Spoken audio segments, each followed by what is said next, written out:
चलिए जानते हैं दिन भर की सिलेक्टेड काम की बहुत ही महत्वपूर्ण सिलेक्टेड खबरों को सिर्फ और सिर्फ 10 मिनट में 50 बड़ी खबरों को। लेकिन वीडियो के आगे बढ़ने से पहले अगर आप लोगों ने हमारे चैनल को अब तक सब्सक्राइब नहीं किया तो सब्सक्राइब करके नीचे का बेल आइकन को जरूर प्रेस कीजिए। बिहार की सियासत में चुनावी रणनीतिकार प्रशांत किशोर को लेकर खूब आरोप प्रत्यारोप लग रहे, वहीं विरोधियों पर पलटवार करते हुए प्रशांत किशोर ने कहा कि हम बिहार इस बार जनता का ठेका लेकर आए हैं ताकि जनता के लिए काम कर सके। केंद्र बजट में सरकार ने अपने कर्मचारियों को यह सख्त संदेश दे दिए हैं कि उन्हें ओपीएस नहीं मिलेगी। सरकार को कई बार मांग पत्र सौंपने वाले कर्मचारी संगठन भी अब पुरानी पेंशन के मुद्दे पर आर पार की लड़ाई करने का मन बना चुके हैं। प्रधानमंत्री नरेंद्र मोदी ने द्रास में अग्निवीर योजना पर कांग्रेस और अन्य विपक्षी पार्टियों को निशाने पर लिया था। अब इसे पर विपक्षी दलों ने भी पलटवार किया।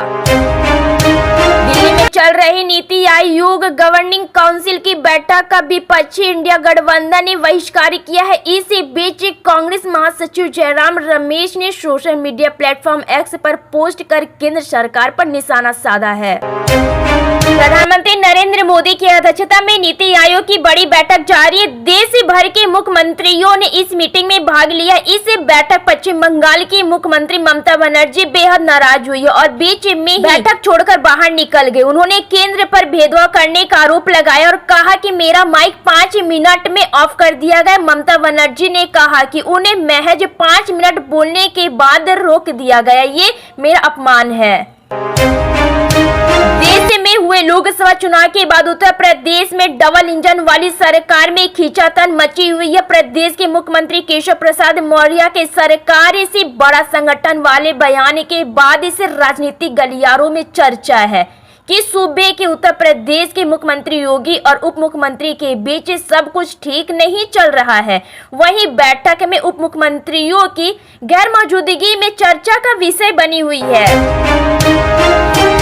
समुदाय के बीच आरक्षण के मुद्दे को लेकर शरद पवार ने चिंता जताते हुए कहा कि महाराष्ट्र सरकार को हितधारकों के साथ बातचीत करनी चाहिए। उन्होंने कहा कि मुख्यमंत्री एक समूह के लोगों के साथ बातचीत करते हैं और सरकार के अन्य लोग दूसरे समूहों के साथ बातचीत करते हैं। उपराष्ट्रपति जगदीप धनखड़ ने इस बात पर जोर दिया है कि संसद की प्राथमिक भूमिका संविधान और लोकतंत्र की रक्षा करना है। उन्होंने कहा कि संसद से अधिक गंभीर लोकतंत्र का संरक्षण कोई नहीं हो सकता। ममता बनर्जी के माइक बंद करने के दावे पर अब केंद्र सरकार ने अपनी प्रतिक्रिया दी है। केंद्रीय वित्त मंत्री निर्मला सीतारमण ने कहा कि पश्चिम बंगाल की सीएम ममता बनर्जी को पर्याप्त समय दिया गया था, सबने उनकी बात सुनी, माइक बंद करने का उनका दावा झूठा है। बता दें कि विपक्ष के कई मुख्यमंत्रियों ने नीति आयोग की बैठक का बहिष्कार किया है। एनसीपी एसपी प्रमुख शरद पवार ने गृह मंत्री अमित शाह द्वारा उन्हें भ्रष्टाचार का सबसे बड़ा सरगना कहे जाने पर प्रतिक्रिया दी। पवार ने कहा, गुजरात के कानूनी का दुरुपयोग करने पर जिन्हें सुप्रीम कोर्ट ने गुजरात से निष्कासित कर दिया था वह आज गृह मंत्री है। उन्होंने कहा, हमें सोचना चाहिए कि हम किस दिशा में जा रहे हैं। पश्चिम बंगाल की मुख्यमंत्री ममता बनर्जी के नीति आयोग की बैठक में मेरा माइक बंद किया गया दावे को वित्त मंत्री निर्मला सीतारमण ने झूठा बताया है। उन्होंने कहा, प्रत्येक मुख्यमंत्रियों को बोलने के लिए अत्यधिक समय दिया गया था। यह दुर्भाग्यपूर्ण है कि उन्होंने ऐसा दावा किया है। उन्हें कहा कि ममता की बात वहां हम सब ने सुनी। गाजा स्थित फिलिस्तीन स्वास्थ्य मंत्रालय के अनुसार गाजा में एक स्कूल पर इजराइल द्वारा किए गए हवाई हमले में 30 से अधिक लोगों की मौत हो गई है, जबकि 100 से अधिक लोग घायल। वहीं इजरायली सेना ने बयान जारी किया है, कहा, हमने स्कूल परिसर के अंदर बने हमास के कमांड और कंट्रोल सेक्टर को निशाना बनाया था। बिहार के मुख्यमंत्री नीतीश कुमार दिल्ली में प्रधानमंत्री नरेंद्र मोदी की अध्यक्षता में हुई नीति आयोग की बैठक में शामिल नहीं हुए। बैठक में बिहार के प्रतिनिधित्व राज्य के उप मुख्यमंत्री सम्राट चौधरी और विजय कुमार सिन्हा ने किया। गौरतलब है कि इस बैठक में नीतीश के अनुपस्थिति रहने का कारण अब तक पता नहीं चल सका है।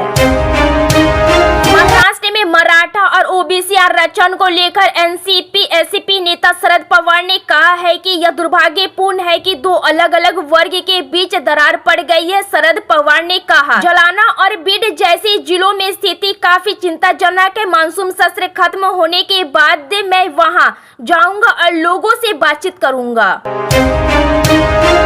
प्रधानमंत्री नरेंद्र मोदी अगस्त में यूक्रेन का दौरा करेंगे और राष्ट्रपति जेलेंस्की से मुलाकात करेंगे। पीएम मोदी की रूस यूक्रेन युद्ध के बाद यूक्रेन की यह पहली यात्रा होगी। गौरतलब है कि हाल ही में प्रधानमंत्री नरेंद्र मोदी रूस के मॉस्को में आयोजित हुए 22वें भारत रूस वार्षिक शिखर सम्मेलन में शामिल हुए थे।